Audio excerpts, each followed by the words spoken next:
Mic check one. All right. Mic check one, mic check two. If you are watching this live stream back on the replay, take advantage of the chapters and skip ahead to the start of the show. I'm still setting up and giving people some time to tune in. Thank you guys for being here. I hope you had an awesome day in life and an awesome day in the markets. Are you ready for what happened tonight? So tonight, the computers say, hey, we need an update. I told y'all, it's like it's my destiny to be late. It's like it's my destiny. I'm not going to be able to start at 10:55, no matter how much I try to make that my goal, guys. I've been working since 8 o'clock, and then right before it's time to do the live stream, the computer like, yeah, we need an update. I said, well, I don't want to risk and not do it, so let's hurry up and get that done. But anyway, so that's what happened tonight. Let's go ahead and get this social stream ninja launched. Other than that, we're good. We got everything else we need. So let's get this going. Make sure we got the audio set up correctly. The chat is open, but I'm about to launch the social stream ninja. All right, so give me a second with that.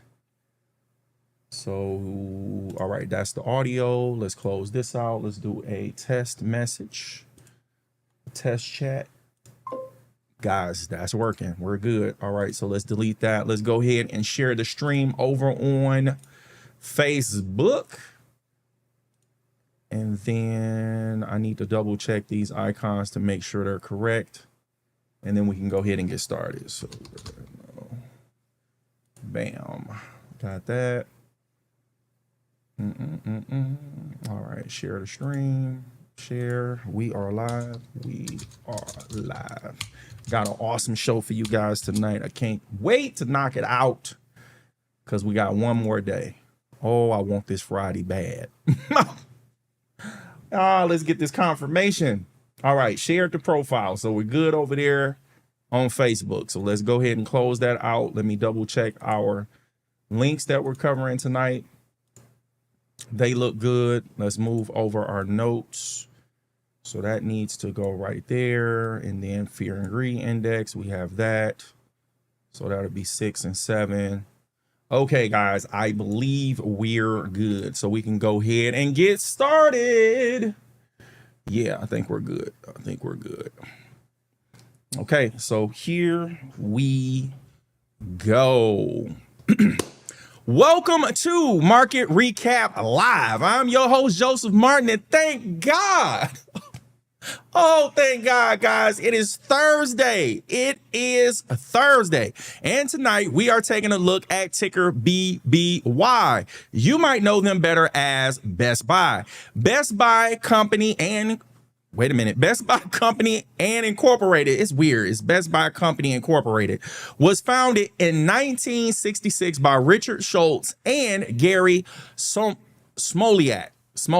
All right, with its first store opening in St. Paul, Minnesota. Now they're publicly traded on the New York Stock Exchange and have a market value over $10 billion. Yes, that's billion dollars. Best Buy is in the specialty retail industry in the consumer discretionary sector, and they are listed in the S&P 500 index. Some of Best Buy's competitors are Amazon.com Incorporated, ticker AMZN, Costco Wholesale Corporation, ticker COST, and Walmart Incorporated, ticker WMT. We're going to review Best Buy's earnings, their website, and pull up the charts to perform a quick technical analysis. But before we do that, let's do our roll call and check our stream poll.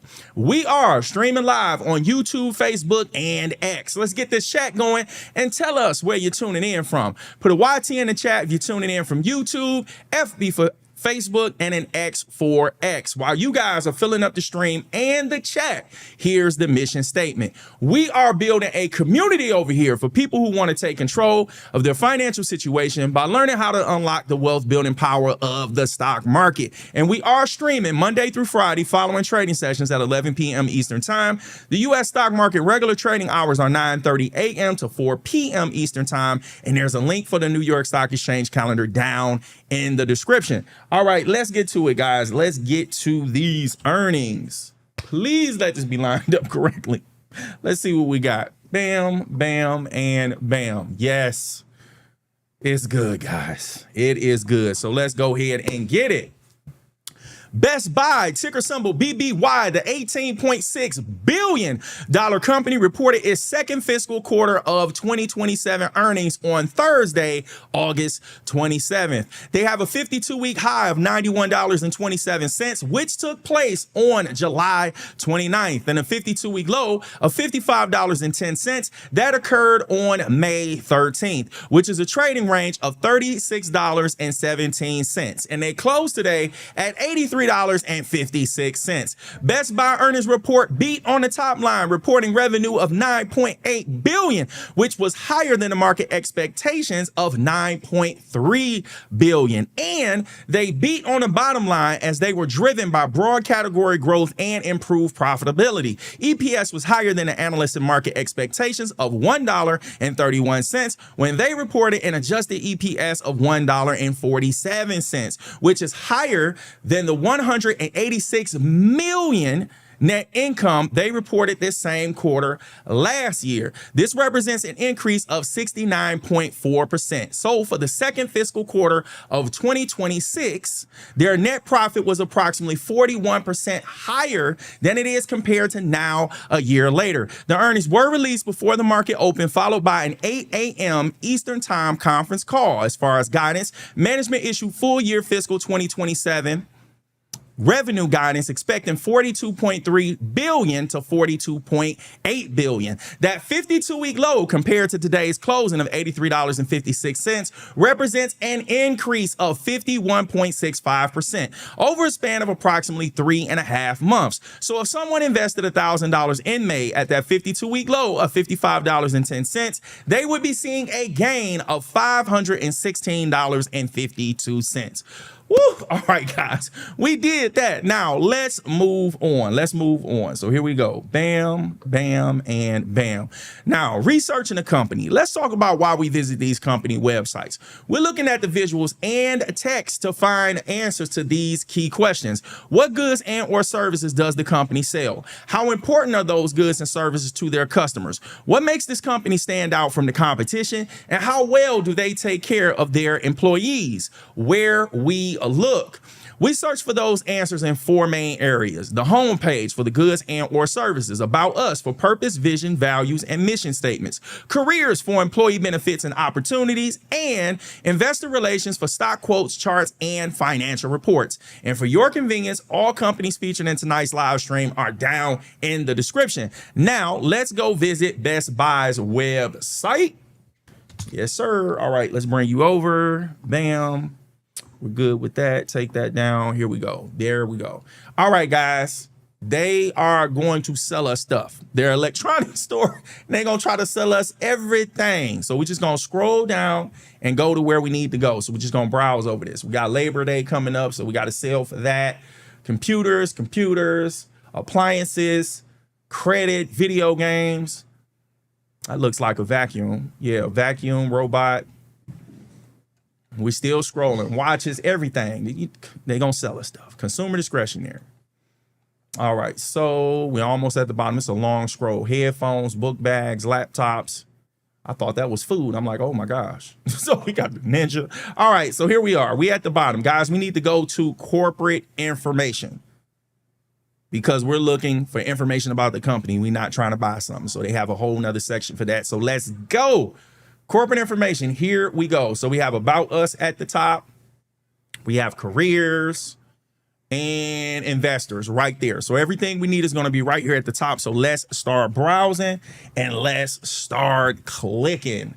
All right, Best Buy reports the second quarter fiscal year 2027 results. More news and stories. Our purpose is to enrich lives through technology. Corporate responsibility, enriching lives by doing what's right for our communities and planet. Social impact. We believe every young person deserves the opportunity to pursue their dreams.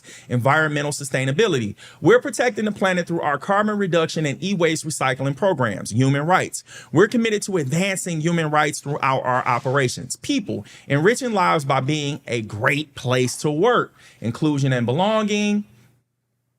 Careers. Okay, company, enriching lives by serving our customers essential tech needs. About Best Buy, we combine our tech expertise and a human touch to serve customers in our stores, online, and in their homes. Got it. Follow us on LinkedIn and Instagram. Okay, so we went through that. Now let's go ahead and go to careers, guys. We need to find out about them benefits. How well do they take care of their employees? We're zoomed in. We're good. We're good. So they talk about their culture. Okay, so let's scroll over this, guys, and then we'll get to clicking. I see up here where we have culture. They don't mention. There it is, employee benefits. Cool. So it's right up under there. So let's browse over this page and then we'll get to it. So tomorrow works here. If change motivates you, if technology inspires you, we are here for you. Employee benefits, again, they made it real easy to find. So here it is, guys. You couldn't see it. It was right there. I was blocking it. So there we go. So this was a short scroll. So let's go right back to the top. Let's go to culture. And then we'll check values, and then we'll go to employee benefits, because I don't think we got most of that on the main page that we went over. A great place to work. We're focused on providing an amazing employee experience. This starts and ends with a culture that creates a sense of belonging, support as you need it, and continuous opportunities to learn and grow. Our values.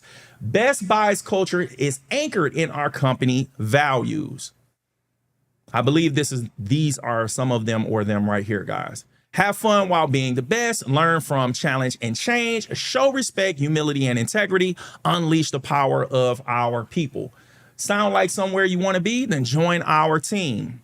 People of Best Buy. So those are some testimonials. Here we go, guys, and we're at the bottom as well. So here are the benefits. Working here has its benefits. We help employees live happy, healthy, and productive lives that balance work and home. We offer a range of benefits to support your overall well-being, physical, mental, financial, and work life. Let's click learn more.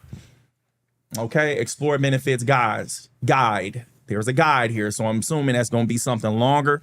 Links to this website are down in the description for you to check that out. I'm about to browse over this right here. So we got physical well-being, benefits to ensure optimal health and wellness now and in the future.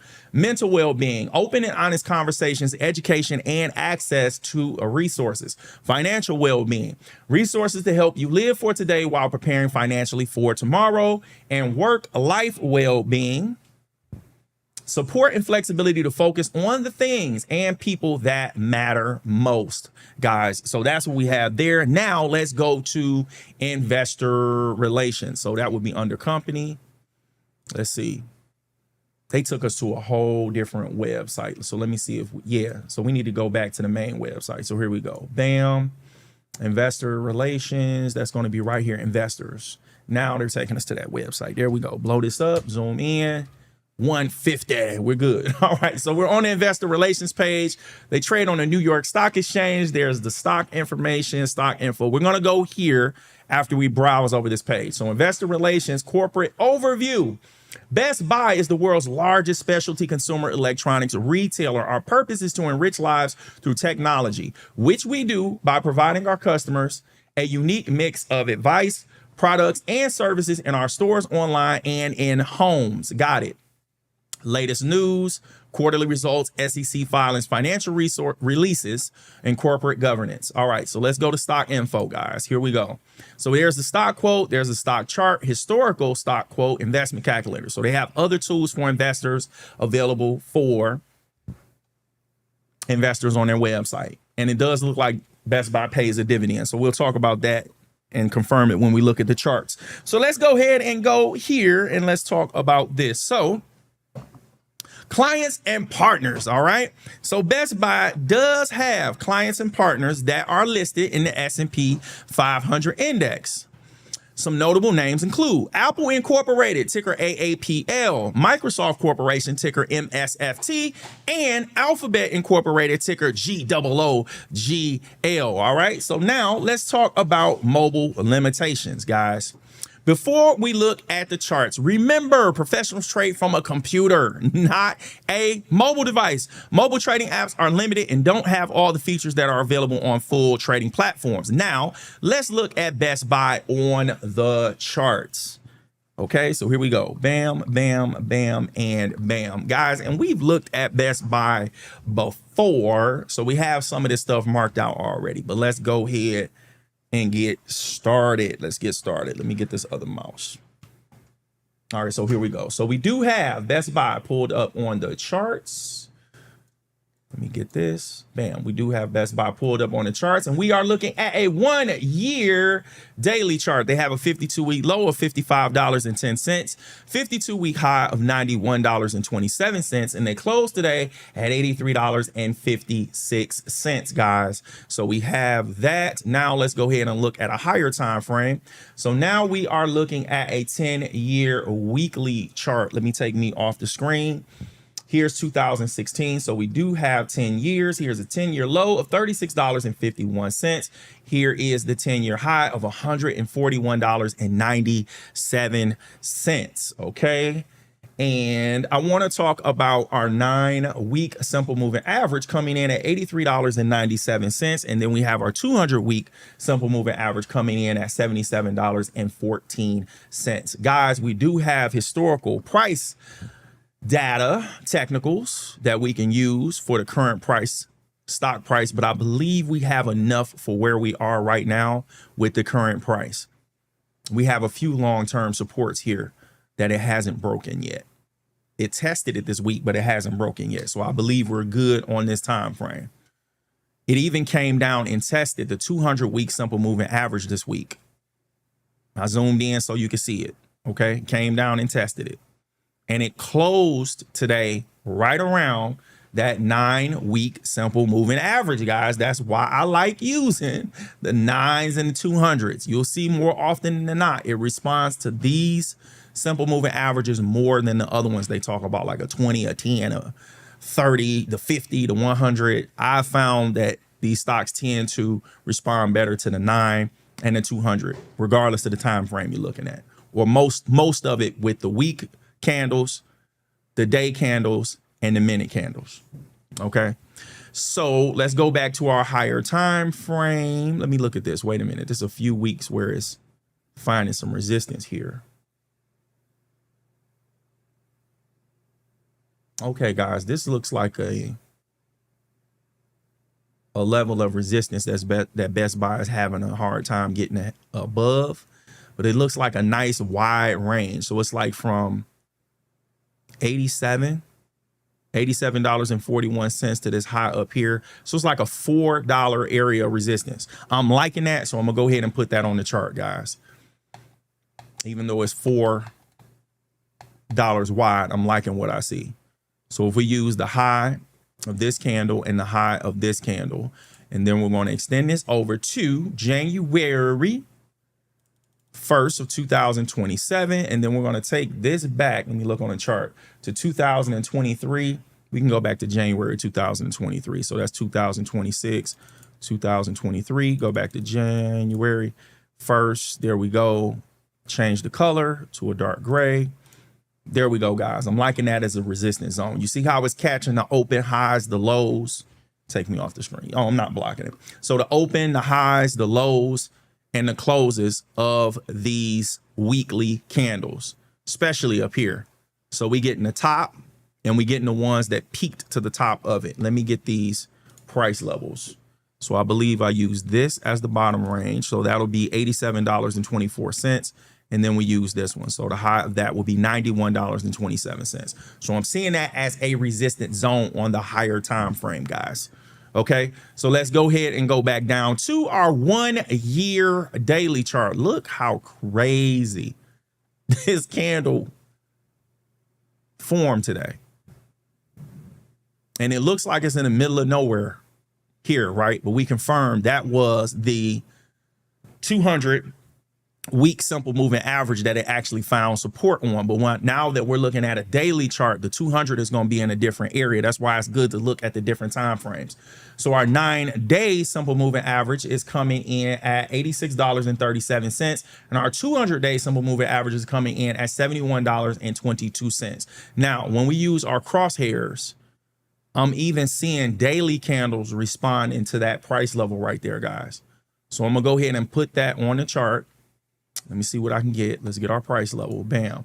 So if we put the low right here with today's low, I'm going to show you what I'm saying.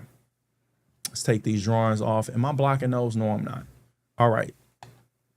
So we see a lot of open highs. Well, not necessarily opens, but we see a lot of highs. I see a few opens. Come on. Let's get this zone. Oh, this is what I want. Here we go. So it's a few daily candles in that range. Open, closes, highs, and lows responding to that price level of $76.70, whether it's support or resistance. We're also seeing that over here as well. Okay.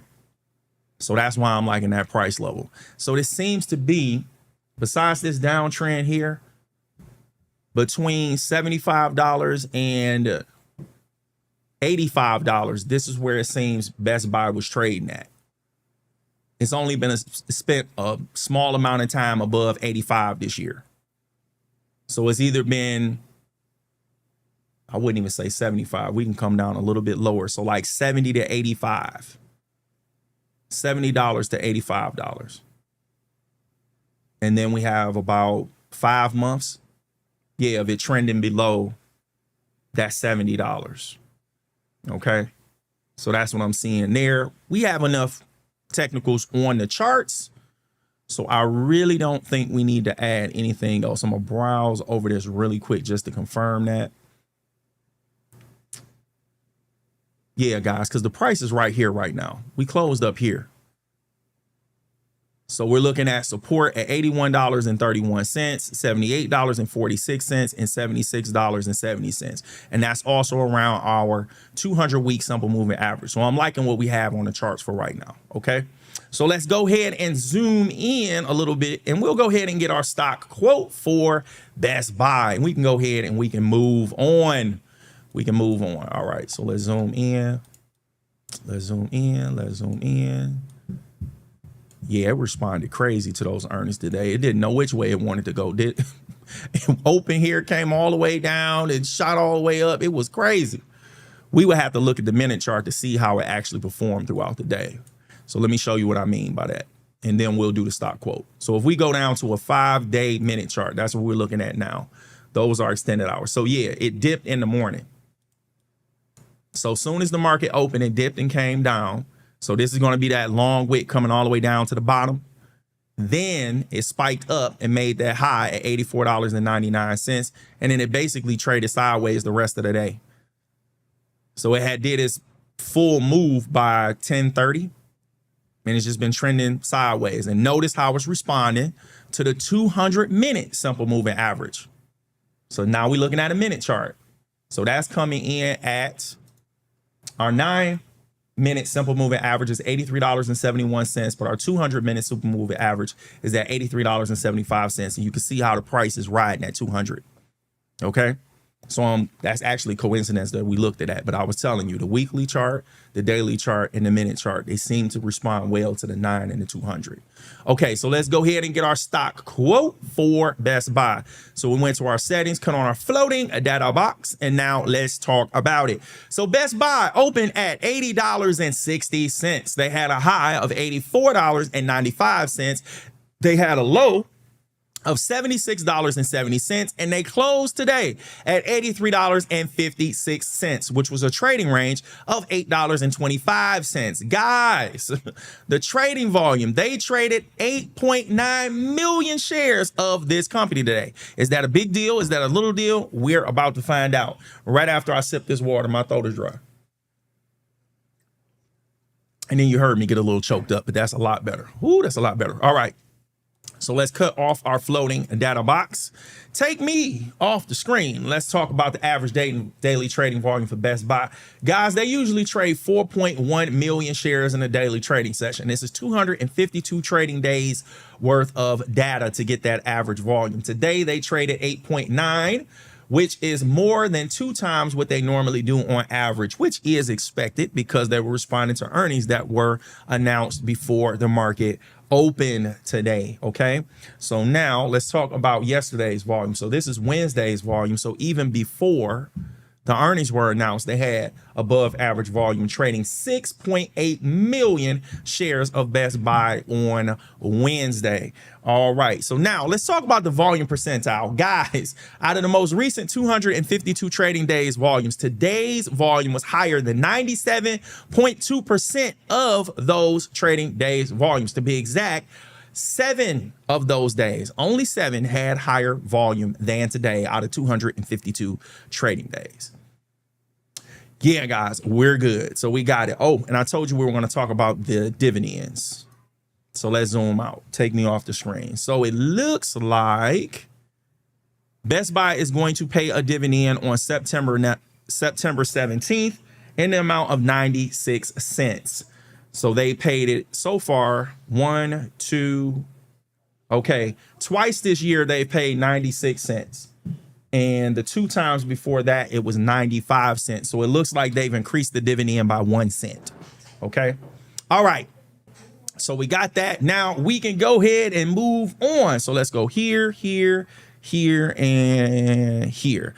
Notable earnings that were released today. So we're going to do something a little new, because it was a few companies that I believe we should know about that released earnings today. So besides Best Buy, of course, were Dollar General Corporation, ticker DG, Dollar Tree Incorporated, ticker DLTR, and Hormel Foods Corporation, ticker HRL, who are all in the consumer staples sector, and Marvell Technology Incorporated, ticker MRVL, Autodesk Incorporated, ticker ADSK, and Workday Incorporated, ticker WDAY, who are all in the information technology sector. And we are covering Workday Incorporated tomorrow, and a link for that video is down in the description. You can click that and click to be notified so you can join us for that live stream. All right, guys, so let's go here. Yeah, community support.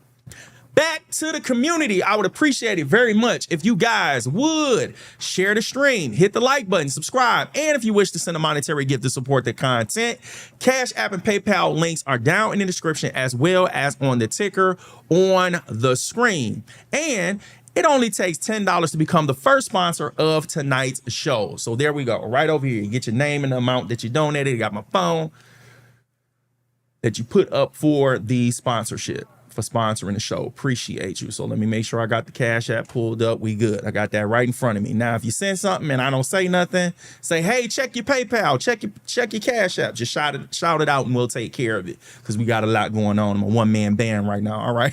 All right. So the S&P 500 index. Okay, let's look and see what the S&P 500 index did today by using the SPY ETF. This ETF gives investors an opportunity to participate in the broader U.S. market by allowing them to own a percentage of each company in the S&P 500 index. Okay, so let's go back to the charts.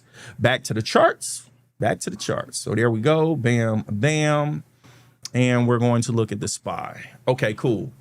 All right, so let's go into our symbol box. Let's type in SPY, SPY. Bam, bam, bam. Okay, guys. Okay, so we're going to talk about it because we noticing something. We'll get to that in a second. So here we go. We got SPY typed in our symbol box. We are looking at a 1-year daily chart on the SPY. It has a 52-week low of $629.28, 52-week high of $779.37, and they closed today, guys, at $771.10. Ooh-wee. All right. So now what we're about to do, we're about to go down to a higher, we're about to go up to a higher time frame. So now we are looking at a 10-year weekly chart. Let's confirm 2016 right here. So the SPY has a 10-year low of $208.38. They have a 10-year high of $779.37, which is also our current 52-week high. So let's talk about our 9-week simple moving average coming in at $757.27, and our 200-week simple moving average coming in at $555.83. Okay, guys, now we're looking at the historical technical data, there isn't anything we really need in the recent 10 years. All of our price action, where the price is at right now, is right up here in our recent time frame. So we're good with the 1 year daily chart. So let's go back down there and let's zoom in. Let's zoom in.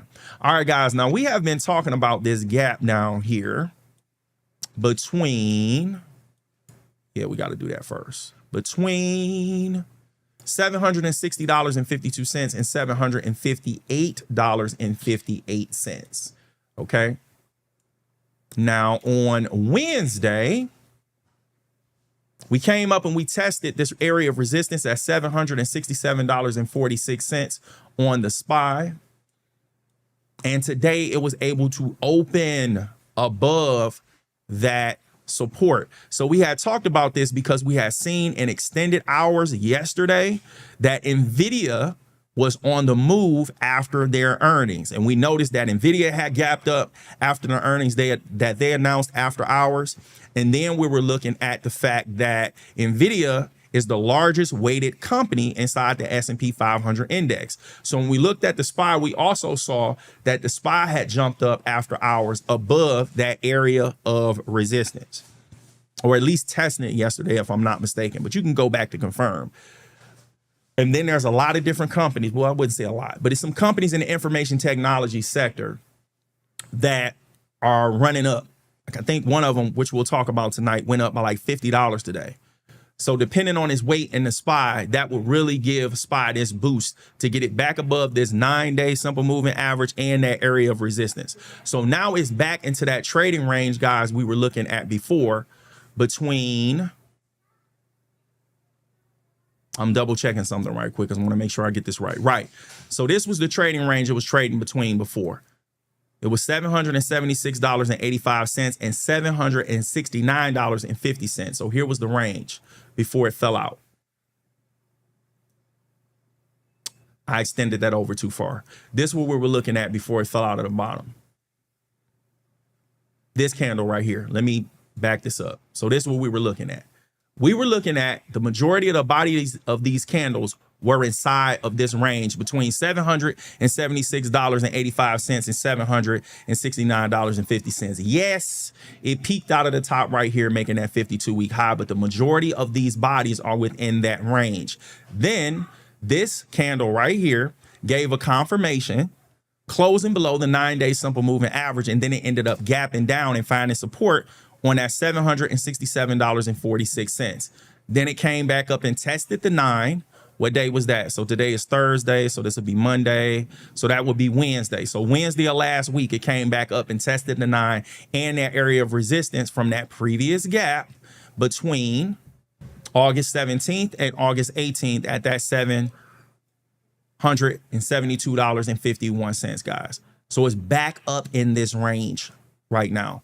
And it tested that area of resistance at $772.51 very nicely today.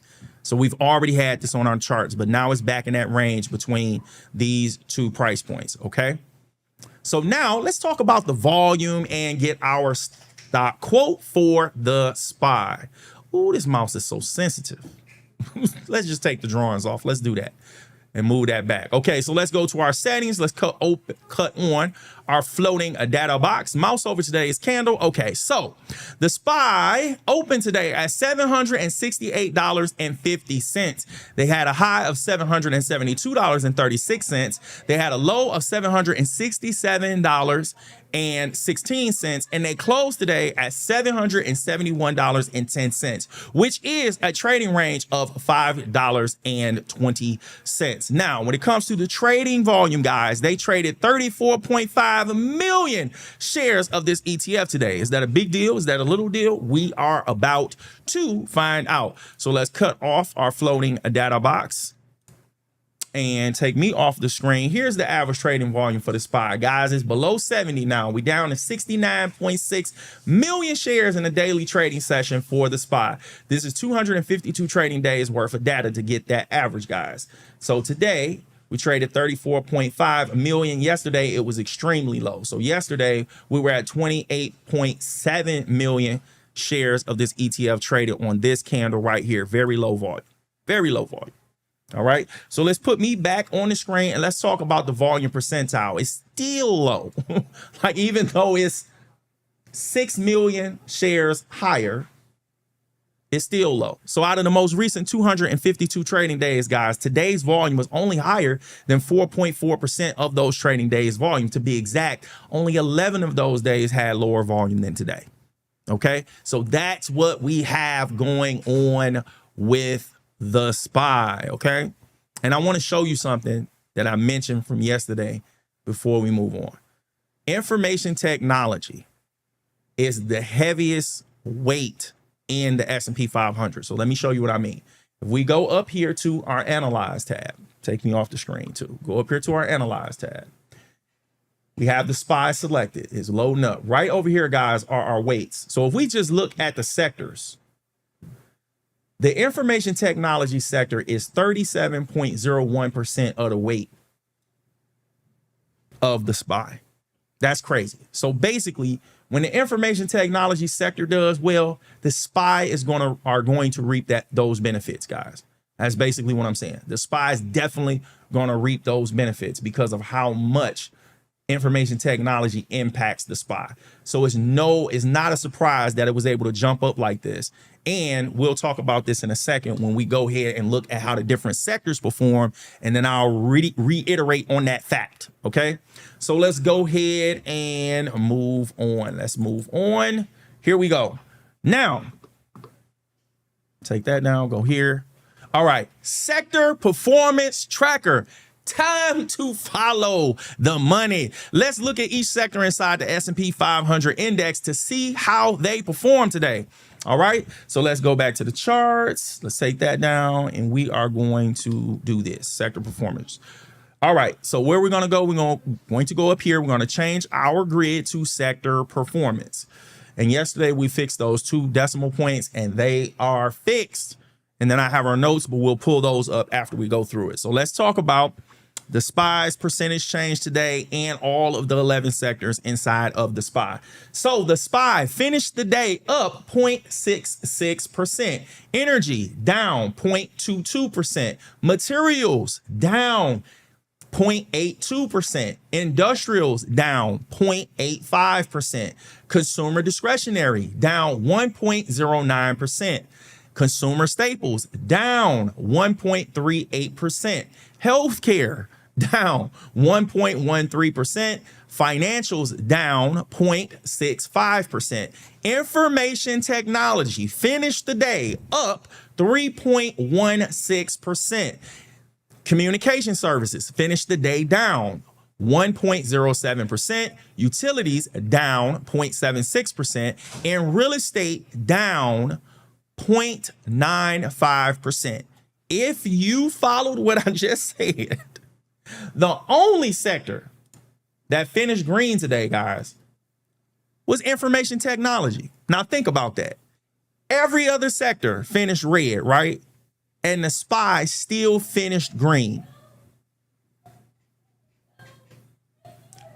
That means that the move and that gain on information technology was enough to offset all of those other losses in the other sectors, the other 10 sectors.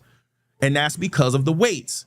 So if you've wondered what this is right here, RSP, that's using all of the companies and giving them equal weight. So it's all balanced. So if it was all balanced and weights didn't have anything to do with it, the SPY would not have finished positive.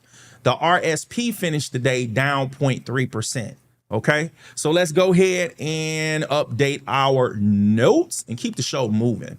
All right, I already put it in here, guys. So I'm going to tell you this ahead of time. Just keep this in mind.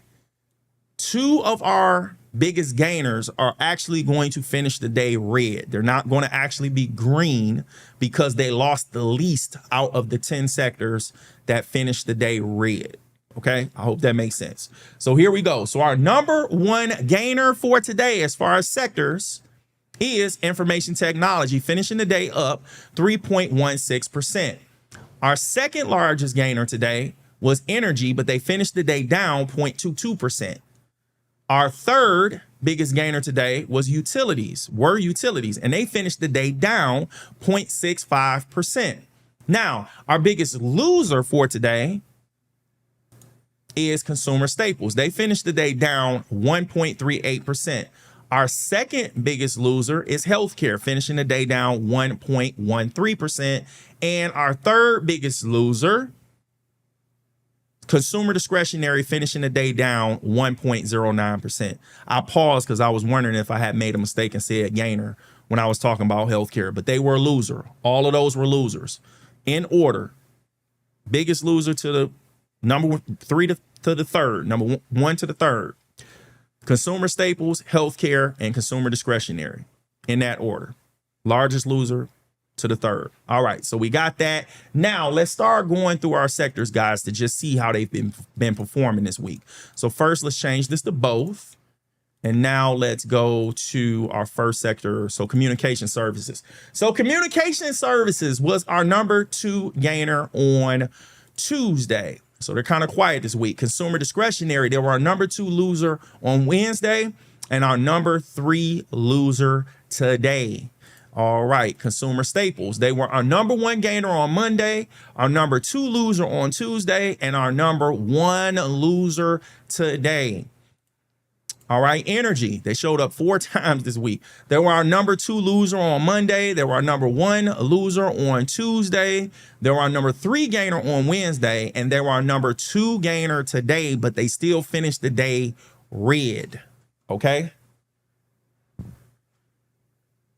So that's what we have there. Now, let's go to financials. Financials are quiet, but they were our number 2 gainer on Monday. Healthcare, 3 times this week. So they were our number 3 gainer on Tuesday, our number 1 loser on Wednesday, and our number 2 loser today. Industrials was our number 3 loser on Monday, our number 3 loser on Tuesday, and then our number 1 gainer on Wednesday. Information technology, oh boy. So they were our number 1 loser on Monday, number 1 gainer on Tuesday, number 2 gainer on Wednesday, and our number 1 gainer today. So information technology is definitely showing up. Materials, quiet. Real estate, they were our number 3 loser yesterday on Wednesday. Utilities was our number 3 gainer on Monday and our number 3 gainer today, but they finished the day down, okay? Now, let me show you what I mean by extremes. So I'm going to change this to extremes, put this on yes, and then take this off. So this needs to say no, so you can see what I mean. Extremes are where we don't have a balance, guys. And what that basically means are all of your gainers green and all of your losers red. We don't have that today. Today we have an extreme. So it was more red than green because 2 of our gainers were actually losers. So this would be considered an extreme. Okay, so that's that's our notes. That's our notes for what we have so far. Now we can go ahead and move on, guys. So let's go here, here, here, and here. Now, market research. Now we're about to use the Fear and Greed Index and the VIX to potentially find clues in the data about why these sectors, industries, sub-industries, and businesses we're covering tonight performed the way they did. So first, let's do market sentiment. First, let's check the mood of the market, all right? Using the Fear and Greed Index brought to us by CNN. So let me pull that up on the screen, and then I will bring you guys over so you can see it. Here we go. CNN. We already had that pulled up, guys. Here we go. Here we go. I already had it. This is crazy. Yeah, I already had it. So here we go. Bam. Take me off the screen, guys. Greed, we back in greed. We are back in greed. So we're at 58 today. So let's pull up our notes. We move these over. So guys, let's go right here where it says F&G. And here's today. So that's Thursday. So let's update the fear and greed. So we got 58 today. So yesterday was neutral. Guys, we're greed this week. Here's our average. So we don't have Friday yet, of course, but our average from what we've been seeing on Monday, we were neutral. Tuesday, greed. Wednesday, neutral. Today, greed. So on average, we've been in greed this week, guys, coming in at 56.75. All right. So that's the market sentiment with the fear and greed index. So now let's go ahead and move on. So let's go here. Bam. Take that down. All right, so market volatility. Next, let's look at the expected annual percentage range, volatility, and uncertainty in the market using the VIX index brought to us by CBOE. All right, so we're going to go back to the charts for this one. We can take our notes down for right now, bring you guys over. Okay, so we can collapse this, change this back to pro market closed, type in the VIX, VIX. Okay, guys, remember these are percentages. Take me off the screen.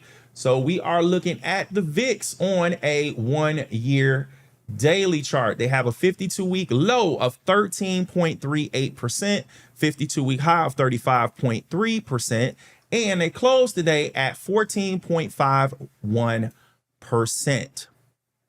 Oh, guys, yeah, right here. VIX is just getting it. These are lows, low. Put me back on the screen. Yeah, where's our average?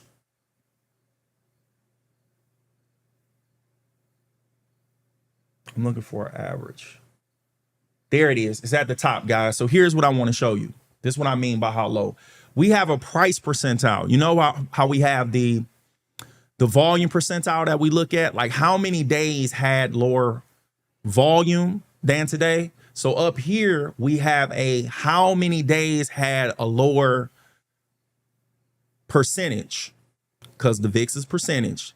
If it was price, but you got it. How many percentages was lower than 14.51% out of the most recent 252 trading days? That's that question. Guys, only 8 of those days had a lower percentage than today. So the VIX is extremely low right now. Okay. The volatility is very thin. It's trading below the 9 simple moving average, coming in at 15.34%. The 200 simple moving average is coming in at 18.36%. So we're well below that, but this is where we are, guys. So the VIX is extremely low. So let's go ahead and update our notes. So here we go. VIX, we're at 14.51%. 14.51%. So the daily expected move is less than 1% right now, guys. That's what DEM is. Okay, so we're good. Now let's go here and let's talk about this. So bam, bam. I didn't put that up, but we're fine. Okay.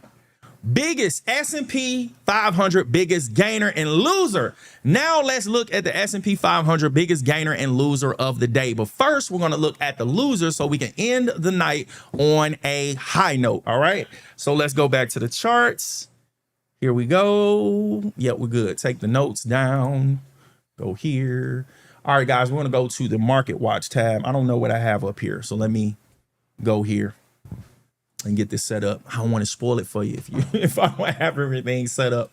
So let's go ahead. There's our biggest loser. All right. So let me go ahead and bring you over. Here we go. So guys, our biggest loser today is Hormel Foods Corporation, ticker HRL. Guys, they lost 10.25% today. Their previous close was $23.71. They closed today at $21.28. So let's go ahead and pull up our calculator. Bring that over so you can see it. That is not what I need.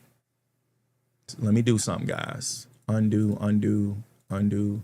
All right, bring this over so you can see it. That's what I'm trying to do. That's what I'm trying to do. All right, so let's do $6,500 today. $6,500, and somebody lost, so we multiply 10.25%, negate it, hit the percentage change. Guys, they would have lost $666.25 of their $6,500 investment. We add the principal back to it, guys, they'd be left with $5,833.75. All right, so that's what we have for our hypothetical. Let's go ahead and select Hormel Foods, take the drawings off, and then we're going to go to the Analyze tab. Guys, Hormel Foods is in the consumer staples sector. So we're going to see how that sector performed, industry performed, and sub-industry performed that Hormel Foods is inside of. All right, so let's go ahead and go up to the Market Watch tab. Then we go to the Visualize tab. And we have the S&P 500 index pulled up. I will take down the sponsorship for now. And we are looking for consumer staples. Double checking. Yes, consumer staples. Guys, they're right here. That's way more red than green. What you think? I see way more red than green. That ain't, oh my gosh. All right, so we're in the consumer staples sector. Now Hormel Foods is over here. They're in the food products industry. Now they are in the packaged foods and meats sub industry. All right. So this almost looks like an even mix, but I'm seeing 5 red and 3 down. So this is going to be 8 companies if I'm counting that fast and right, fast and correctly. All right. So here we go. So that's the sub industry. Here is the industry. Wait a minute. That's the industry. And here is the sector. So consumer staples sector, food products industry, and packaged foods and meats sub industry. So that's what we have for Hormel Foods. Now, we're going to break this down to get a little bit more specific. So the way we can do that, we're going to back out. So now we're back at the food products. And I'm seeing more red than green. I'm only seeing 3 green. Then we go back to consumer staples. So if we wanted to be exact, what we could do, we could go up here to heat map, change this to index watch. And once we go here where it says watch list, I have a watch list that has all of the companies in the S&P 500 that are in those specific sectors. So we need to go to consumer staples. So we will see Hormel in this list in alphabetical order. It's right there. So we can tell 6 companies are green or advancing. They call it advancing. 28 of those companies finished red today. So we can get an exact number right there. Now, as far as having this watch list, I have a link down in the description that walks you through how to create that watch list, how to create these watch lists so you can have them, okay? So we do have that. Now, let's go ahead and go back to the Analyze tab, and let's talk about Hormel Foods under the company profile. Hormel Foods Corporation is the official company name. Here's a link to their website. It's also down in the description for your convenience. So let's read this, the description about the company before we visit their website. Hormel Foods Corporation develops, processes, and distributes various meat, nut, and other food products to food service, convenience stores, and commercial customers in the United States and internationally. Got it. That wasn't hard. So let's go ahead and keep it moving and go to their website. Okay, guys, I didn't browse over this ahead of time, so this is going to be a treat for both of us, okay? So let's start looking. Right here at About, so we have overview, our values, our history. Okay, cool. Then we have brands. I think brands is very interesting to look at. You'll be surprised when you look at these food companies and you look at their brands. So we're definitely going to look at that. Careers, culture. They don't mention benefits specifically, but we're going to look for it. And then we have investors. Okay, worst case scenario, we just come back to the top and we start clicking. So let's browse over. Hormel Foods, Plantier's Nuts. We are Hormel Foods, a global branded food company with more than 19,000 team members worldwide, making a difference for our customers, communities, and shareholders. So we click there, it tells more about us. Let's keep browsing. We'll come back to that. Awards and recognition. Brands, flavorful and convenient. Over 40 of our brands are #1 or #2 in their categories, and our products are sold around the world, including China, Japan, Australia, South Korea, and the Philippines. Wow, okay. Good feeds us all. United to make a difference. Our belief is that good business and good stewardship go hand in hand.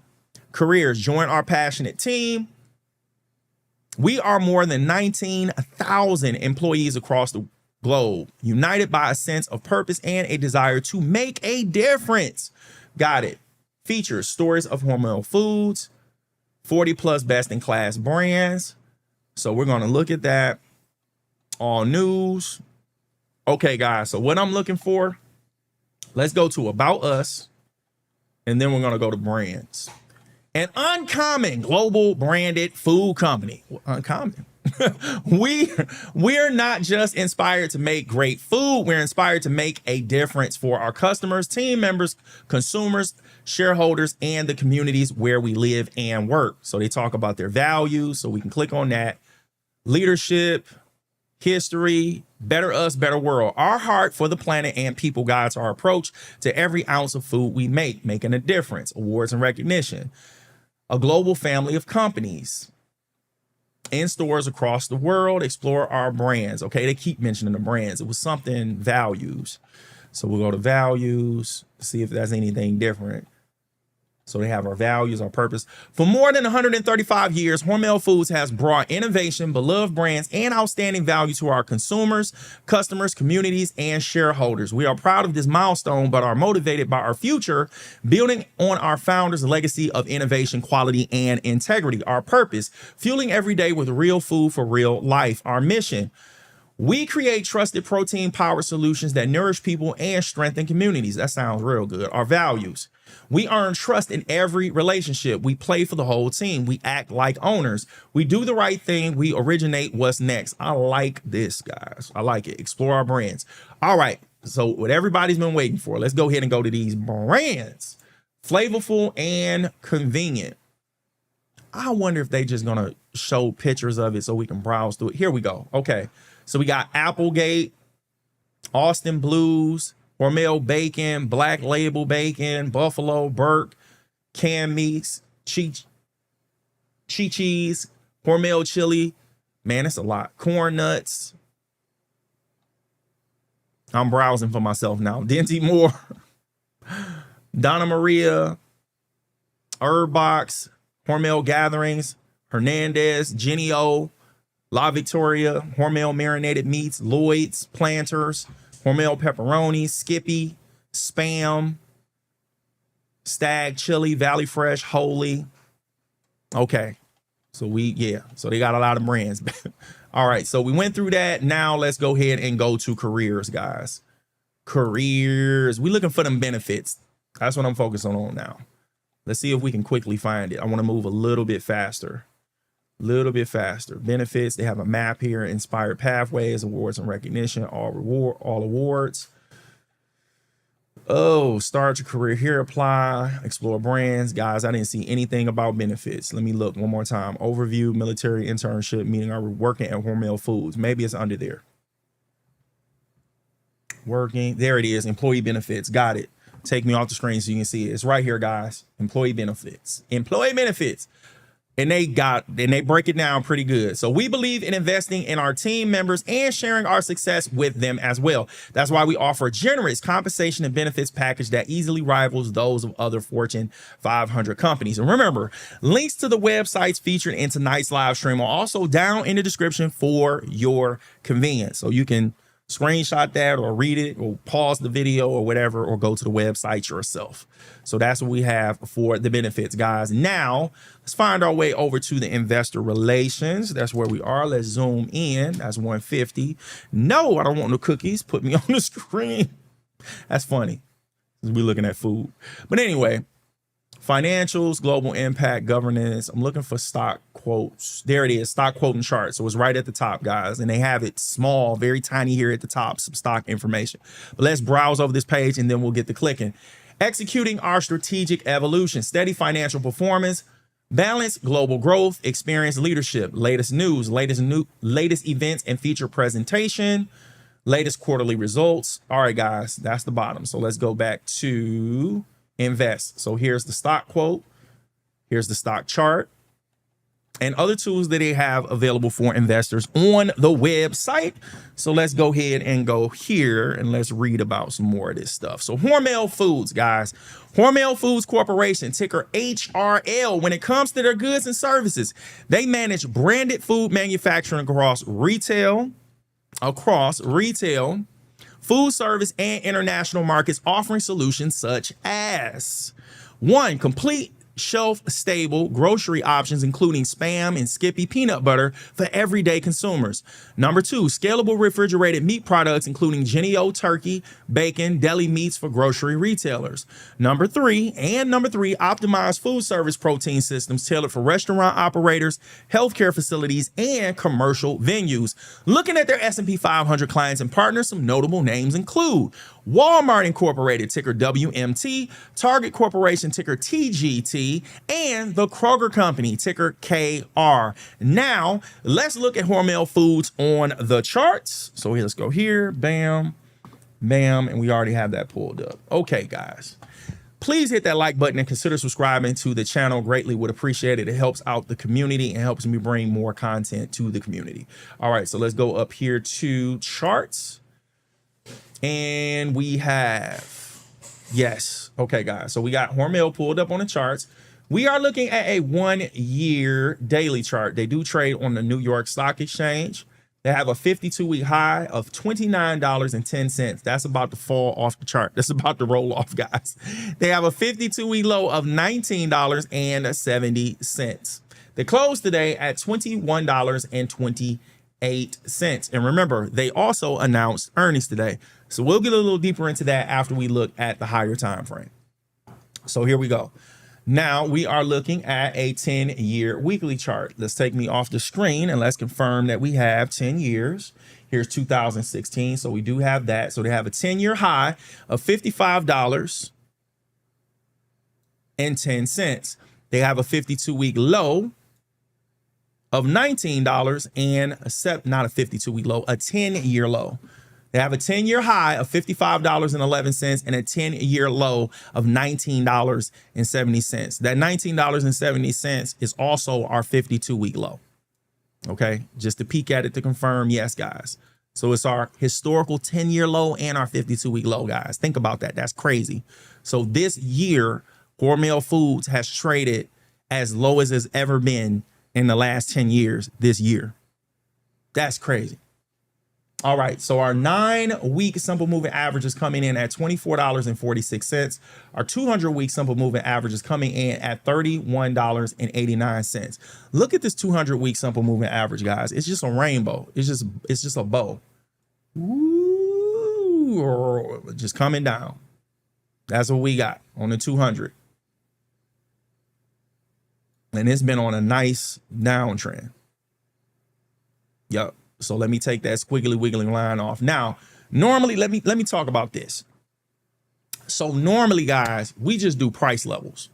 I don't like to use trend lines for areas of resistance and for support and resistance. I don't like doing it. I like trying to focus on keeping it simple and just doing price levels. But when you see a company that has a clean uptrend, thinking about it, what's the market cap and the quarter profit? I know where to find the market cap. I do not know where the quarter profit is. I do not know where that information is, but let me get that answer for you. And let me pull up your chats. I'm excited. We got a chat. Somebody's tuning in. So let's go ahead and check this out. Take this down. Let's pull up the chat. So I love winning. Thank you for the chat. What's the market cap and quarter profit? Don't know where to find the quarter profit. I just told you that, but let me go ahead and pull up the market cap for you. So if we just go up here to the Analyze tab, take me off the screen and take off these drawings. We come down here, market cap. Market cap is right down here at the bottom and the chat is covering it. So let me remove your chat. Here we go. Take your chat down so you can see it. It's right down here, market cap. 11.7 billion. That's the market cap. And that's going to be up under the fundamentals. So when you're looking for the things that you just asked about, it's going to be right up under the fundamentals. Thank you for that question and for tuning in. I appreciate you for asking that question and sharing that with the community. Let me put this ticker back up. Okay, cool. So we were looking at the weekly chart. So yeah, I was talking about trend line, guys. So if we use this right here, we just do price levels most of the time. But if we were using a trend line, let me get this real quick right here. So if we use the trend line and we connected it to the open, the close of that week and just brought it down. Now, when we did this, something like this, we would be looking for, you see how it's testing that trend line multiple times up here? What we're looking for now is for it to get above and break out of this upper downward trend line of resistance. So this is a downward resistance trend line. I believe that's what they call it. So this would have been a breakout on the weekly chart. But we usually focus on just price levels. I just wanted to show you that because some of these companies, they trend differently. Like a company like this, they tend to trend more with the resistance line like a trend line. Then there's other companies it seems to respond well to just price levels. So I'm starting to notice that now the more we're looking at these different types of companies. So I just wanted to put that out there. We got another chat from I Love Winning. Let me pull this chat up. So let me take this down. Thank you for the chat. Let me pull it up. I don't know what platform you use. I'm just analyze the value of the business. Okay, cool. Appreciate that. Okay, so you're another viewer who just focuses on the fundamentals. So this is the Thinkorswim platform offered by Charles Schwab, and it's free. You don't have to have an account. I believe they allow you to get the platform for free for a certain amount of time without having an account with them. But it doesn't cost any money to open an account with Charles Schwab. You can open an account with $0 if you wanted to use the platform. But I understand. So you're a value. You look at the fundamentals. That's what's up. So what do you use to look at your fundamentals? Like, where do you get your information from? Yahoo Finance, the SEC website. Where do you get the fundamental data from that you look at from the companies? If you don't mind sharing with the community, just let me know. All right. So I just wanted to point that out to you guys about the trend line and support and resistance level. So let's go ahead and do what we normally do. I'm seeing resistance right here, guys, just using price levels. Okay, so let's zoom in. But this has been just on a wicked downtrend, guys, for a while. Then it looked like it found support right here, and it's like where it just came back and tested. And remember, we're still looking at weeks right now as well. We got another chat. Bro, IB been using Grok. Okay, got you. I've been using Grok. Got you. I'm about to pull your chat up so everybody can see it. We got another chat from I Love Winning. Been using Grok. So you're using AI to get the information. That's what's up. I don't know. I haven't used Grok, but I have used Google Gemini. I usually use Google Gemini. I'm gonna pull up your other chat. But I've noticed, depending on how complex the questioning is, this is just with Google Gemini. I don't know if Grok is better or anything like that, but sometimes they do contain errors. So I still end up having to go and check on the SEC website to confirm if the financials that I'm getting are correct. So I still double check behind it. But thank you for sharing that with the community. I'm about to pull up your second chat too. So you said, I just ask you questions about the business I'm looking at, but I usually stay with blue chips on 52-week lows. I like that. Thank you for sharing that with the community. It's basically CP, C3PO. Got it. Yeah, I like that. I understand that strategy very well. Staying with blue chip companies and buying on the 52-week lows. Got you. That's a good strategy to have. At least you have a strategy. Some people don't even have a strategy. Now, whether co-signing about it, I need to be careful about that, but I understand that strategy. That seems like a good strategy, a sound strategy. But it could still go lower and all that other stuff, the nuances of being safe with stuff like that. But yeah, appreciate you for sharing that. Or no, it's Cortana from Halo 100%. Okay, gotcha. So is that another AI program?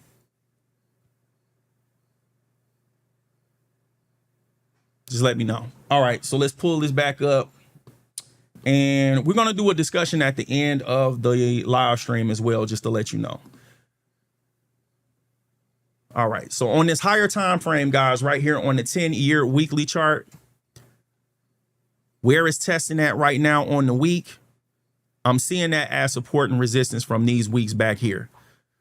So we have the week of October 27th and November 3rd in 2025. And then we see it was responding to that price level of $21.15 at the beginning of May and the end of April. Okay, so that's that $21.15. And then we have this area right here. Now, I'm seeing this as a resistance zone. I'm not just seeing this as a resistance level. No, Grok is just like a Jarvis from the Iron Man. Okay, got you. All right. Got you. No, Grok. It's just like Cortana Hello or Jarvis from Iron Man. Got you. Okay, got you. Grunk is similar to those programs. Got you. Thank you for sharing that with the community and letting me know. Appreciate you. All right. So let's pull this up. Yep. So I'm seeing this as a resistance zone, guys. So let's clean this up. So we're going to use the rectangle tool. We use this high on this week, and then we use the high on this week. I'm liking that one. All right. Now we're going to change this to a dark gray. We're going to extend this over to 2027, January 1st. And I don't think we need to extend this. We do need to extend this back. Let's zoom. You know what? We already looked at this chart and seen that this was a 10-year low. So that'd be crazy. You'll see what I mean. We'll go look. So January 1st, 2016, just extend it all the way back and zoom out and see what we got, guys. And then we can get ready to move on because we spent too much time on Hormel, at least with this. Yeah, we don't have any 10-year historical price data to look at this for resistance. So we're just looking at what happened recently with these weeks over here. So let's zoom back in. And now this area over here, I'm seeing 28.88 as resistance. We're going to use a price level there. We're not going to use a zone just to make this a little bit faster. So we're going to use the low of that candle right there because I'm seeing a few weeks that's responding to that price level. We have a few weeks here, a week here, 2 weeks here.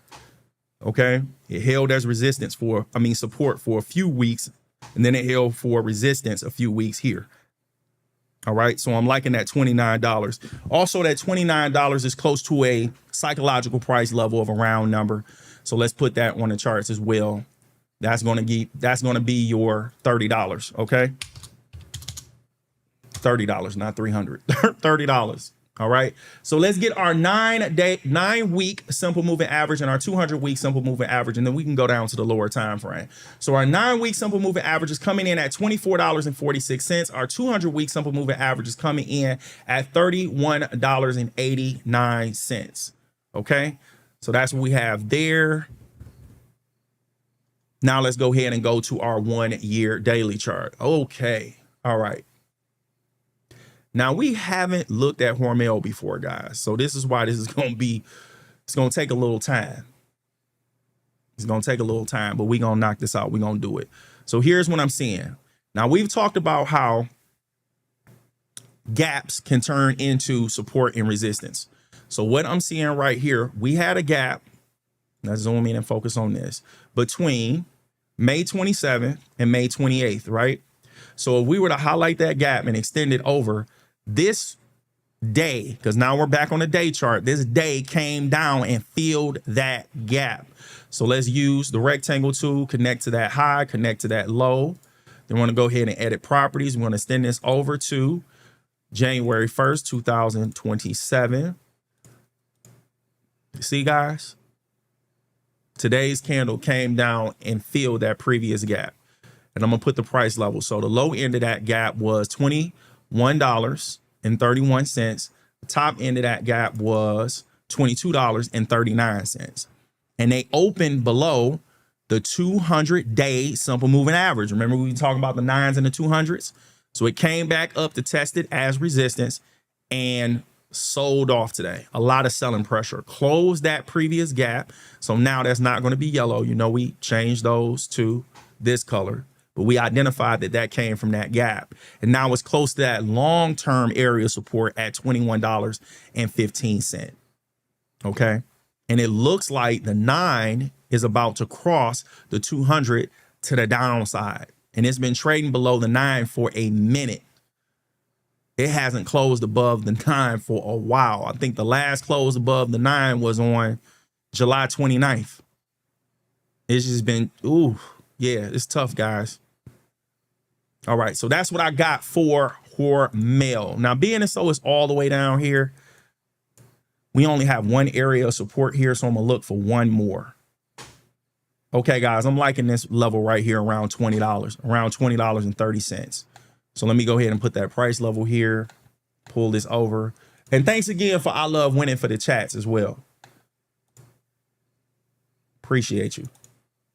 And hit that like button and consider subscribing to the channel. I greatly would appreciate it.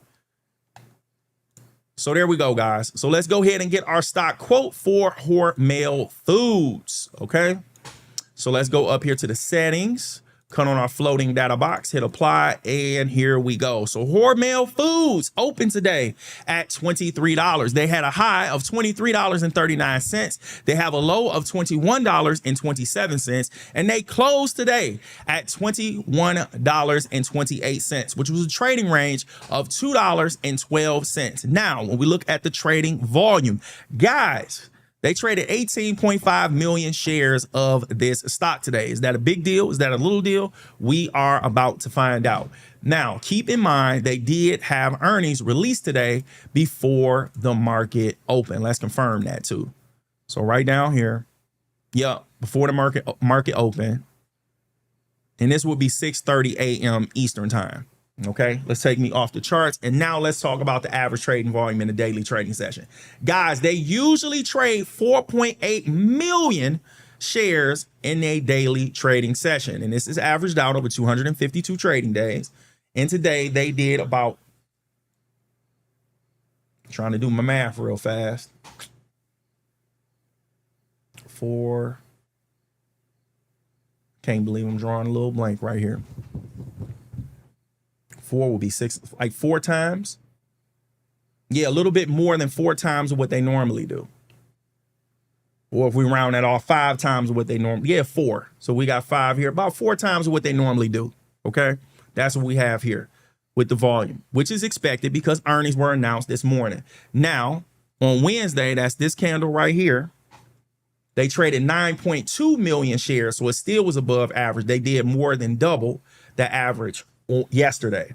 Okay, so volume increased. It doubled from yesterday. So yeah, definitely had that volume coming in. And they do pay a dividend. We'll talk about that after we finish the volume up. So put me back on the screen and let's talk about the volume percentile, guys. So out of the most recent 252 trading days, guys, today's volume was higher than 99.6% of those 252 trading days, the most recent. To be exact, only one of those days had higher volume than today. Crazy. All right, now let's talk about the dividends. Take me off the screen. Hormel does pay a dividend. The last time they paid a dividend was on July 13th, and that was 29 cents. And it looks like they've been paying 29 cents, well, 29.2 cents.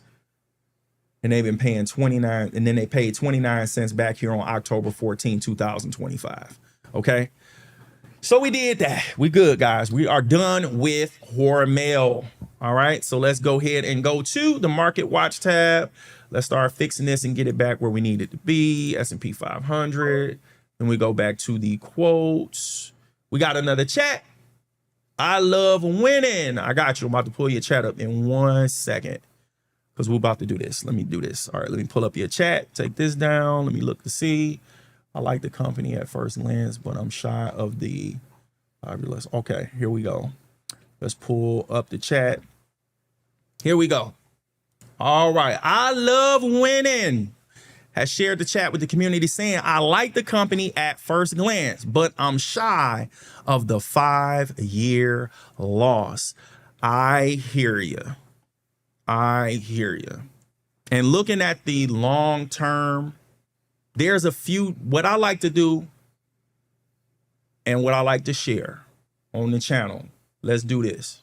And then we'll pick back up with the biggest winner. I like to look to see if this is a single company issue or is this a sector issue? And from what I'm seeing, this is a sector issue. So if we go and look at a few companies in foods, you're going to see that they're all kind of like long-term down. So if we go to Market Watch, then we go to Visualize, and then we go to Consumer Staples, they were all red. That's just today. But I want to talk about,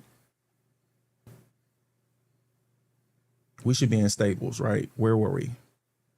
So it's over here, Hormel. So it's going to be over here. So, right, we got Tyson, McCormick, Hormel, Kraft Heinz, Hershey, Mondelez. Like, so all of these companies right here, right? So if we took these and we created a watch list and we looked at them on the long term, we would see similarities in the long term of these companies being down. So based off that, I'm seeing this as a sector issue. These companies aren't necessarily going out of business. They could potentially just be undervalued right now. Like, they're not attractive as investments. So with everything that's going on with information technology and people seeing returns happen fast, and then these are long-term established companies. So with these being long-term established companies, like something like McDonald's and things like that, they're not in a growth phase. These are companies more so that people would invest in because they're looking for consistency on the dividends. They're not looking for the company to actually grow for where their money gonna double from the actual share price. They're just looking for the consistent income from the dividends because these are long-term established companies. So let's pull up a few. So we got, and then Tyson just laid some people off. So I remember seeing that. So you got Tyson, TSN. See? But this had an uptrend. But let's go to the higher time frame. See, overall it's down from the higher time frame. It's not exactly the same, but what's the other one we was looking at? So we go there. We said Tyson, we said Hormel. It's another way to just send it. KHC. Let's do that one. So we go to the chart, KHC. See? So they just long-term low. I'm looking at this to where just my personal analysis, consumer staples sector as a whole, and then you're looking at that industry and that sub industry, it's just not strong right now. It's just not. Most of those companies in that industry, and not the sector, but this industry, are down. We said McCormick, there's not another way to do it that way. So MKC, see, long term, down. You see another arch. What was the other company we seen an arch on? It's such a blur. We looked at so many companies tonight, but yeah. And then we talked about 10-year lows. Like, look, it's almost take me off the screen. So here's another one. So in 2016, it was around $44.32. It was close to that this year. So the company is trading at a price you were able to purchase it for, someone was able to purchase it for 10 years ago. That's crazy. Okay, appreciate the chat. So let's go to Market Watch and let's get our biggest gainer. So our biggest gainer for today, guys, is Salesforce, ticker CRM Incorporated. All right. So they gained 22.58% today. They closed Their previous close, they didn't close. Their previous close was $205.62, and they closed today at $252.05. Okay, let's go ahead and do our hypothetical. So let's pull up our calculator, and I think we're using 6,500. So if somebody invested $6,500 and they got that 22.58% gain, guys, they would have gained $1,467.70 on top of their $6,500 principal. Total investment would have grown to $7,967.70. Bada boom, bada bing. We're good. So let's go ahead and select Salesforce. Let's go over to the Analyze tab, take these boxes off. Okay, guys, this is what's going on. Salesforce is in the information technology sector. And we know from earlier when we looked at our notes and we did our sectors looking at how they were performing, information technology was the only sector that finished green today in the S&P 500. So we're going to see how the sector perform, industry perform, and sub-industry perform that Salesforce is inside of, okay? And they jumped up almost $50 today. And this is what I'm talking about, how the SPY is benefiting from the information technology doing their thing. So let's go back over to Market Watch. Let's go to Visualize. Let's go back out to the S&P 500. Take me off the screen. Okay, guys. So we're going right here to information technology. And look, you see all this green over here in information technology, or way more green than you see on the other parts of the heat map. Way more red over here. That's crazy. So yeah, we're inside information technology. Now we're looking for CRM. They're right here. Guys, this is software. Software all green. So this industry killed it today on the bullish side. This whole industry. So this is the software industry, and Salesforce is in the application software industry. Okay, so this is going to be their peers. You got Palantir, Adobe, Datadog, Intuit, Autodesk, Workday, which are also companies that announced earnings today. We talked about Intuit. Intuit announced earnings on Tuesday, and we actually covered them after their earnings.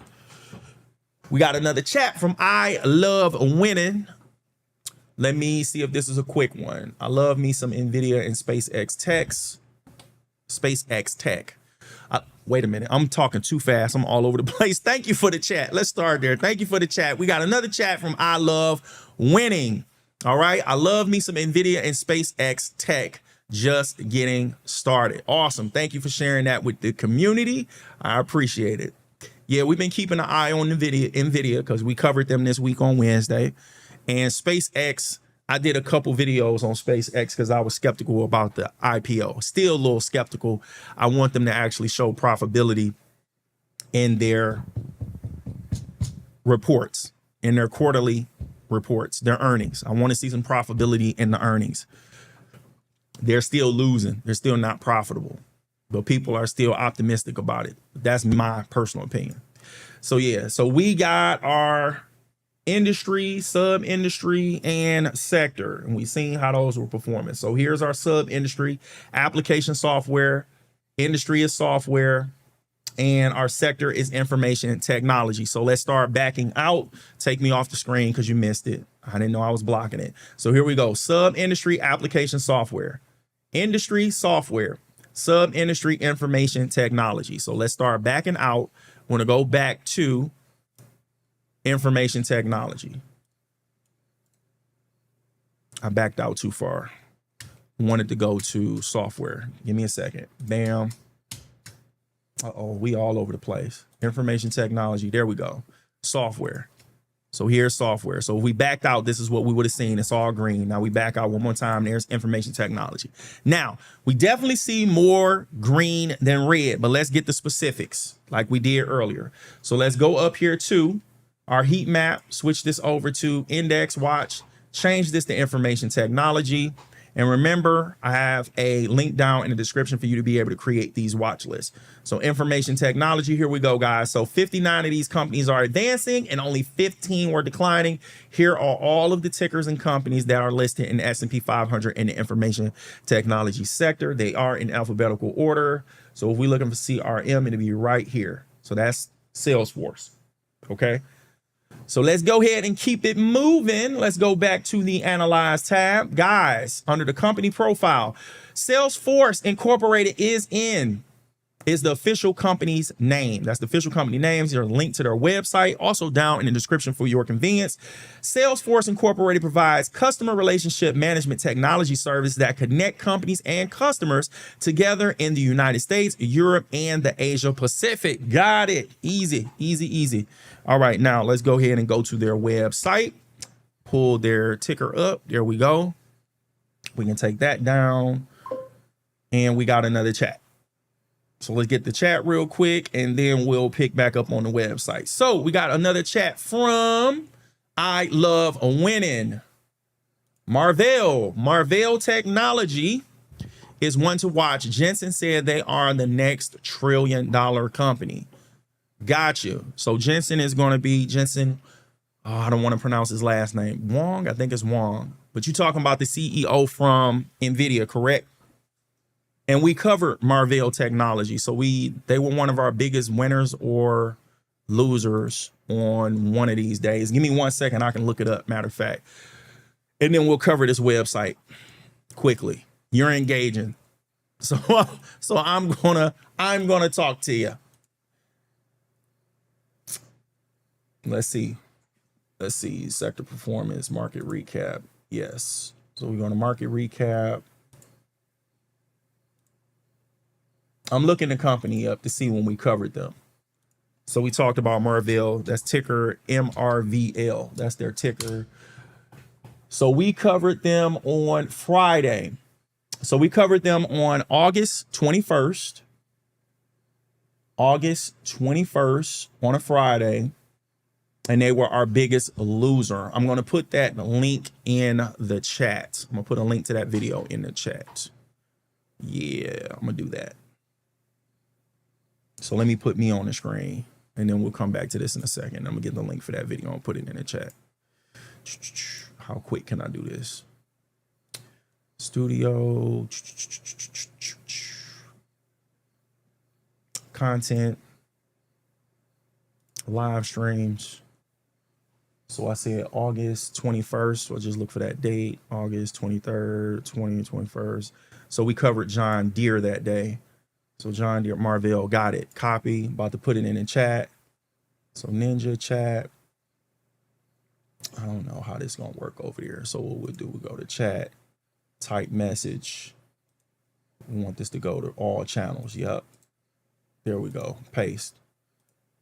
So there's the link for that video when we covered Marvell. All right, cool. All right, now let's pick up this website. If we get another chat, I will cover it after we finish browsing over this website because we got to keep the show moving. Let's go. So we go here. Bam. We got that ticker up. Got the chat down. Yup. Okay, guys, let's get through this website really quick. So we're at Salesforce website.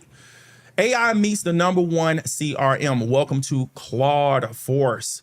Get started with the #1 agentic CRM. Let's browse over the top. I'm moving so fast. Okay, company. Okay, guys. So we have about Salesforce, our values, our impact, careers. I don't see. So we're going to see some more links at the bottom of the page, I'm sure. So let's just go ahead and start browsing. Let's get through it. People and agents working as one. Customers of every size, business, and industry succeed with Salesforce. So here are some of their clients: PepsiCo, Pacers, PenFed, Siemens, Pandora. Okay, every business can be on an agentic enterprise. Trusted AI agents serve customers 24/7, generate new pipeline, and handle routine work at scale. So your people can focus on judgment, relationships, and growth. Got it. A single platform for the agentic enterprise. Give every agent complete business context. Ground agents with built-in rules, workflows, and data. Deploy trusted agents that act with purpose. Turn data into decisions for every human and agent. All your people and agents working together. Guys, that's a lot. That's a lot going on there. Launch faster with 16 plus agentic force solutions built for your industry. Okay, so here are all the different industries that this business serves, okay? And they're going to be in different sectors, but this is different sectors and industries, okay? Financial services, retail, healthcare and life sciences, construction and real estate, education, professional services, technology, manufacturing, and they must have more because now they say see all industries, guys. So I like businesses that have clientele that are other businesses, because businesses have budgets that they use to spend with other businesses that cover some of that business's needs to function, like advertising companies and things like that. Okay, just as an example. So see why analysts agree Salesforce should be your agentic AI partner. Become an agent blazer. Okay. We believe that business is the greatest platform for change. Find the insights, experts, and tools to fuel your AI success. Get started today. Frequently asked questions. Okay, guys, so we're at the bottom and let's see what we got. So we have what is Salesforce? I see careers and I see investors. Guys, we're good. These are the links we need right here. So let's go to what is Salesforce. Okay. What is Salesforce? Salesforce is the world's #1 agentic CRM, our leading customer relationship management platform. Brings together people, AI agents, apps, and data on one open, trusted platform. Okay, here's a video. Remember, links to this website are down in the description for your convenience. We've already been kind of long on this show, so I'm gonna move a little bit faster, guys. And remember, links are down in the description if you want to look through this for yourself. I really need to find the benefits, and we need to go over the investor relation page. Okay. So let's go ahead and go to careers and let's see if we can find the benefits. So life is Salesforce, culture, how we hire, teams. Okay, it might be on this page. If we don't find it here, we'll go to life at Salesforce. Be limitless in the agentic era. Okay, we're trailblazing, innovating, and award winning. So this looks like some awards and recognition. Discover your dream team. Let's minimize this. Sales, tech and product, customer success, corporate roles. So I believe those are different departments. Business is the greatest platform for change. Okay, still don't see the benefits, guys. Connect and collaborate around the world. So these are different locations around the world they serve their clients. Okay, artificial intelligence, career growth. I'm still browsing for the benefits, guys. I do not and did not see them. So let's go ahead and go to life at Salesforce. So here is culture. We welcome to the digital labor revolution. At Salesforce, your career is a journey shaped by purpose, lifelong learning, and innovation. Here's what you can expect. Build what's next, make a real world impact. Our values drive value. Learn how desirable skills and learn new desirable skills in the agentic era. Grow with great managers, join teams that win together, own your day-to-day, work happy, stay inspired. Who are the agent blazers? Still don't see benefits. Career growth, got questions. Okay. So how we hire, was that on the same page? Nope. How we hire, search jobs, what it means, agentic. Stay safe from hiring scams. Okay, so they go through the hiring process. I like when companies do that. They prepares the candidate and increases the chances of them being able to get employment. So explore, learn, apply, and interview. Got questions? Yeah, guys. I think I just saw benefits. Yeah, right here. Salesforce benefits. Explore our company benefits at they got a whole separate website for it. Okay, guys, it looks like they only disclose this information if you're actually an employee. So we're not going to get it. We are not going to get it. So let's go ahead and go to investors and keep it moving. Got it. Zoom in. Bam. All right. So here's some stock information. Let's check the top stock quote. Good. So let's browse over this and then we'll go to that. Salesforce investor relations, corporate overview, latest quarter, recent news, recent events, contact us. Stock quote. Here we go, guys. So here's the stock quote. Here is the stock chart and other tools that they have available for investors on their website. Let's keep it moving. So let's go here. Bam. We're good with that. Okay. So now Salesforce Incorporated, ticker CRM. When it comes to their goods and services, guys, they manage cloud-based business applications across the sales, customer service, and enterprise operations. offering solutions such as number one, complete CRM software options, including Sales Cloud and Service Cloud for corporate sales teams. Number two, scalable data analytics products, including Tableau dashboards and MuleSoft connectors for business intelligence and intelligence specialists. And number three, optimized communication platform systems tailored for team messaging, workflow automation, and collaborative productivity. Looking at the S&P 500 clients and partners, notable names include Walmart Incorporated, ticker WMT, Amazon.com Incorporated, ticker AMZN, and American Express Company, ticker AXP. Now, let's look at Salesforce on the charts. Bam and bam. All right, so charts. Guys, we are looking at Salesforce. Here is the chart. We're looking at a 1 year daily chart. They have a 52-week high of $269.11. They have a 52-week low of $146.32. And they closed today at $252.05. They also had earnings announced today. Okay, so we're going to come back and we're going to talk about that in a second after we browse over the higher time frame. So now we are looking at a 10-year weekly chart. Let's confirm their 2016. Here's their 10-year low of $66.43. Here's their 10-year high of $369. Okay, so their 9-week simple moving average is coming in at $188.67. Their 200-week simple moving average is coming in at $236.79. Okay, let's put me back on the screen. And guys, we are going to get some levels. So we are looking at a weekly chart, right? So with us looking at this weekly chart, here's our week candle, right? But it's not done. We got tomorrow. So we got 4 days in this weekly chart. So I'm going to look at where it's stopped at today, but that might not be the level we need because we still got a couple of days left. Like it could be some more, it could push up a little bit more tomorrow, and then we'll get a clearer idea where the actual resistance really is. But I'm actually seeing two on this higher time frame. Is actually at both. So how far is that range? So if we went here, that's 255.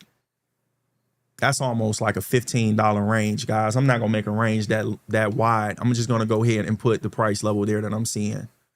So like if we go right here on the low of that week, we can see a lot of weeks responding to that price level, okay, as resistance and support. So let me take me off the screen so you can see it.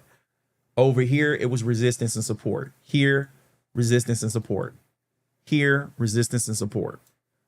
So I'm liking that price level at $253.62 on the higher time frame. Now, this is something else that I'm seeing. If we go up just a little bit further, so like about $15 higher, put me back on the screen. If we go up about $15 higher, so that's 52. If we go back to like 60, so we're around 267, about $15 higher, we can see the same thing. 267.91. We see resistance here is really clean here. We see resistance and support in here. Resistance here. Resistance here. It actually opened and closed above it. But on these 3 weeks, it wasn't able to close above it. Okay. So I'm liking that price level too. So those are 2 price levels above where we are right now. So I'm cool with that on the higher time frame. Also, you know, I like using the 9 and the 200 for support and resistance. So being as so it's above the 200 right now, I would look at that as potential support. So I'm not going to draw anything else on this higher time frame. I think we're good right there. All right, so let's go ahead and go to our 1 year daily chart. Okay, guys, we got a couple of gaps going on here. Okay, a couple. Let's start with the first one that's jumping out at me, which is the gap we have today from yesterday to today. So yesterday's low to today's low. and we identify our gaps as yellow. We're going to extend this over to January 1st. So bam, there's our gap. Here's the low end of our gap coming in at $206.44. The top of the gap is coming in at $230.05. And that's a nice round number, 230. Okay. And look, we're finding resistance right there at that 253.62 using our higher time frame. Look at these daily candles, how it's using that as support. You see that? So that's a nice level right there at 253.62 and 267.91. That's where our 52-week high is at. So we did a good job there. We did a good job. All right. And we can see that it was another gap down here and another gap up here. Now, this gap up here is more towards the top end. This gap here is more towards the bottom end. Then we had a gap between here, but let's just stay focused. One of the things I'm noticing is that we just had the 9-day simple moving average that's coming in now at $208.91, and our 200-day simple moving average coming in at $200.25. Notice that's around psychological numbers, around $200. We had the 9 cross over the 200. Then they come out with the earnings and boom, it took off. Not after yesterday. So on Wednesday, it came down and actually tested that 200-day simple moving average successfully, only to close back above the 9-day simple moving average yesterday. Now let's confirm that. So yesterday's close was at $205.62. The 9 was at $202.71 yesterday. So it did close above it. So it came down, tested the 200, rebounded off of it, and then closed back above the 9-day simple moving average. They come out with earnings and then boom.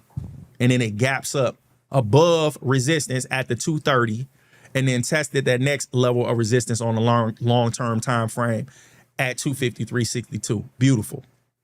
Beautiful. Okay.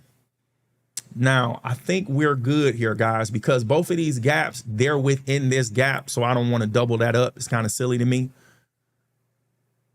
Now, we can do this. We can do this because we've talked about this recently, too. So what I'm going to do, I'm going to zoom in and we're going to use the Fibonacci retracement based off the recent move. OK, understand what I'm saying? We're about to do it based off the recent move. So we're going to zoom in. So the recent move was this pullback retest of the 200. So here's the start of the move with the Fibonacci. So the last time we did this, it worked better with using the start of the move. So that's going to be the low up to the high of today. OK, now I know some of these levels are overlapping. So I'm going to extend it, space it out a little bit so you can see it. So if it starts to pull back, and I'm going to put the extra level on here because I've showed you guys, I don't have the 23% on here. I'll put it back so you can see it. So if it pulls back 23%, that's going to be at 241.37. If it pulls back 38.2%, that's going to be at 233.27. And that's us using the fib on the extension of the move. And that's where I'm seeing the move start at. Okay, so we can look for levels that way, or we can just stick to our long-term levels that we were using. Okay, and this will be the default. I don't remember how to do that right now, so I'm not going to worry about it. It's late, guys. We went kind of long tonight. So let's go ahead and get our stock quote after I remove that Fibonacci tool. Yes, I removed it. There's a way to do this. So we're going to do save as new drawing set. Absolutely. Right. So we're going to put in fib. I remember how to do it. Fib. So now when we do the fib, we click save. Now we're going to add that Fibonacci retracement tool back. So that low to that high, bam. And now that's the drawing set that we're using right now. So when we go back to default, it's not going to be there. So if I want to go back and cut the fib back on, down in the right-hand corner, I'll just switch back to fib. And then we can pull it back up if we need to, all right? So let's go ahead and get our stock quote for Salesforce, guys. And then we can talk about the volume. So let's go ahead and go to our settings. Go to our floating data box, mouse over today's candle. So Salesforce opened today at $230.05. They had a high of $254.48. They had a low of $230.05. Guys, that's extremely bullish. I think that's called a bullish belt hold. And what that basically means is that the low and the open is the exact same price. It's totally flat. And it just took off. It never went lower than the open. I think that's called a bullish belt hold. So you can look that up, fact check me, and look at that. All right. So we have that. And let's talk about the close. And they closed today at $252.05, which is a trading range of $24.43. Now, today, they traded 55.5 million shares of this stock today. Is that a big deal? Is that a little deal? We are about to find out. So let's cut off our floating data box and take me off the screen. Guys, the average trading volume for Salesforce in a daily trading session is 12 million shares. They did 55.5 million shares today, which is expected because they announced earnings on Wednesday and they were able to respond to that when the market opened today, and they gapped up on those earnings on the extended hours on Wednesday after the market closed. Now, on Wednesday, this is Wednesday's volume, they were slightly above average by like 2 million shares leading into earnings, because the earnings were announced after the market closed that day. Okay, now put me back on the screen. Now, when it comes to our volume percentile, guys, out of the most recent 252 trading days, today's volume was higher than 99.6% of those trading volumes, which basically means, or to be exact, only one of those days had higher volume than today. So that's what we have for Salesforce, guys. And they do pay a dividend. So let's take some of these drawings off and zoom out. So they've paid a dividend of 44 cents on June 11th this year, on April 9th this year, and then before that, it was 41.6 cents. And that was December 18th of last year and September 17th of last year. Okay, so we have that. Let's put me back on the screen. All right, guys, we're done. So we can go ahead and do a community discussion. The show already ran a little long, but if somebody's still here and they want to talk real quick, we got about 10-15 minutes to do that. So let me pull up the, there we go, there we got the chat, take that down, got the like. Yeah, tickers you interested in, anything that you trade, and share with the community, what companies you looking at, what companies you like, any feedback about the show, anything like that. If somebody's in the building, they want to chat, I know it's delayed, but I'm gonna give you a couple minutes because I said we would start doing the community discussion at the end of the show. And shouts out to I Love Winning. I appreciate you for the chats tonight. I appreciate you. Let's go ahead and close this. I'm gonna give it to like 12. Matter of fact, I know what I can do. While I'm waiting on that, just in case, I can go ahead and pull up the channel. Okay, guys, so we can go to content and we can talk about the upcoming shows we got. We can do that. Okay, guys, so here we go. Let's pull you over so you can see that. So, guys, we are covering Workday tomorrow, post earnings. So they announced earnings on Thursday, and we're going to cover them tomorrow night. There's no other company in the S&P 500 that's actually announcing earnings on Friday. So that's what we're going to do for Friday. And then we have our buys and sells this Sunday, August 30th at 9 p.m. Eastern time. If you haven't done so already, consider subscribing to this channel as well as our shorts channel, Original Greatness Shorts. So we take clips from the earnings highlights and the 52-week lows, and we put them over there just in case you want a quick little fix about what we have going on, okay? All right, we didn't get anything from the chat, so we can go ahead and keep it moving. So let's go here, and let's go ahead and wrap up the show, guys. Appreciate you. So here we go. Here we go. Here we go. You already know. I hope that you learned something, and I hope that you earned something.